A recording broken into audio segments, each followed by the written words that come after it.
So I am here to give you my picks for Week 16 of the 2024 NFL season. And I almost forgot that there were a couple of Saturday games, so I had to upload this a little bit earlier. It's whatever. I don't know how I feel about Saturday NFL games. Like, it's always been kind of a mixed bag to me, especially when you got the college football playoffs going on at the same time. I don't know about all that. But then I remember I don't give a fuck about the college football playoffs, and neither should you. Uh, as much as you might try to sell yourself, they're compelling. It's better than having a 14 playoff. Don't get me wrong, but still, who gives a shit at this point? Anyways, looking back at Week 15, I was 11-5, picking the winner straight up, and just split the difference 8-8, picking the spread. Season to date, 138-70, picking the winners straight up, and 117-91 against the spread. So 3 weeks left in the season. Unless I get hit by a truck and fucking go haywire, I'll be okay.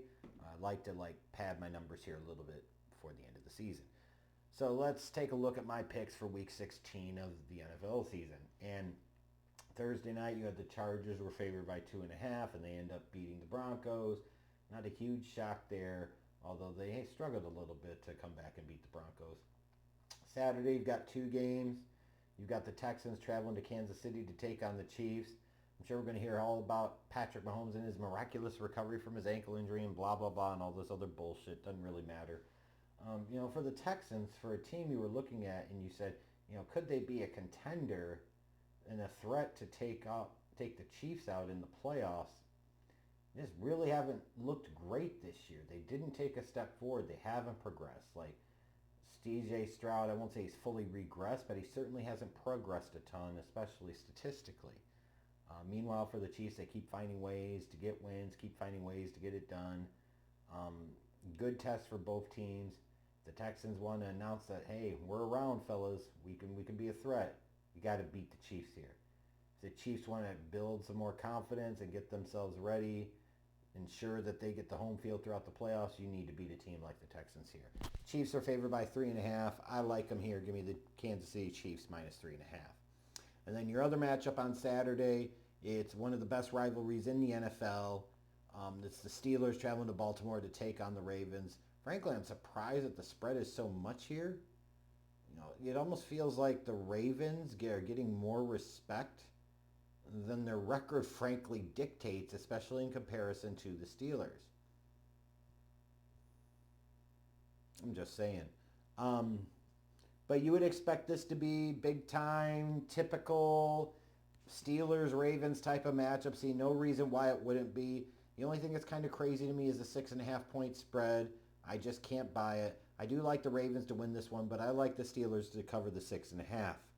Shifting over to the early Sunday games, you've got the Cardinals traveling to Carolina to take on the Panthers. The Cardinals, if they want to stay alive and be a threat in the NFC West, they must beat the Panthers here. They must. If the Panthers, on the other hand, want to F up their draft position for the 2025 NFL Draft, go ahead and win this one.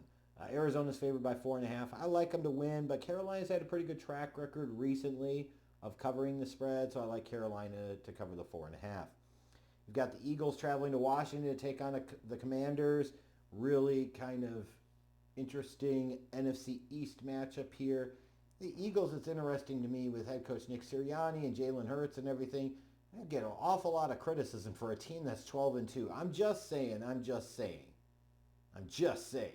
A lot of criticism for a damn 12-2 team. It's just astounding to me. But you know what? That's what happens when you actually have some fucking standards. Bears fans, you should freaking take notes. Meanwhile, for the Commanders, been a good season under first-year head coach Dan Quinn, rookie quarterback Jaden Daniels.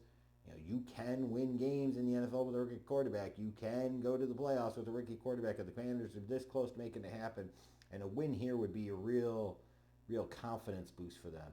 It's not an absolute must-win for the Commanders, but it's a pretty important game. And I think they'd really, really like to have this one. But I just like the Eagles as a better squad here. Give me Philadelphia minus the 3.5. You've got the Rams and Matthew Stafford traveling to New Jersey, New York, whatever the fuck area to take on Aaron Rodgers and the Jets. Stafford versus Rodgers one more time. Who gives a crap? Give me the Rams minus the 3.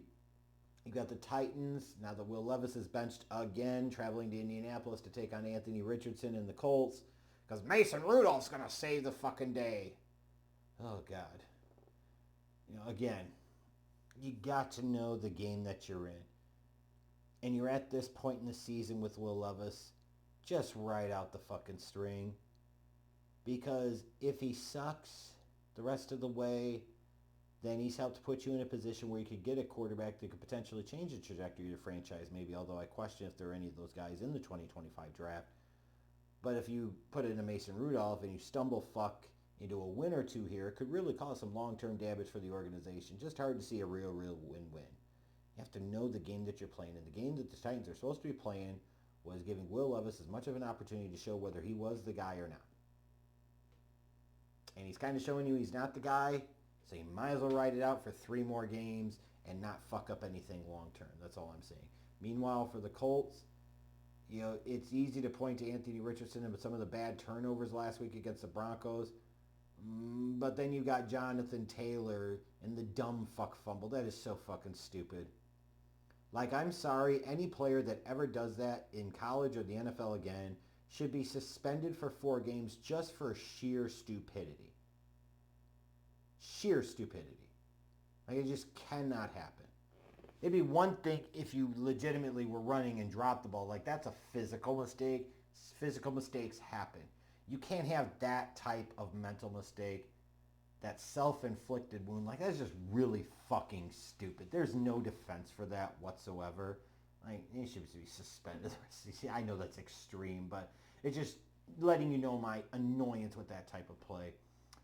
But big spot here for Anthony Richardson because it's been that kind of a yo-yo year. He needs to finish this one out strong.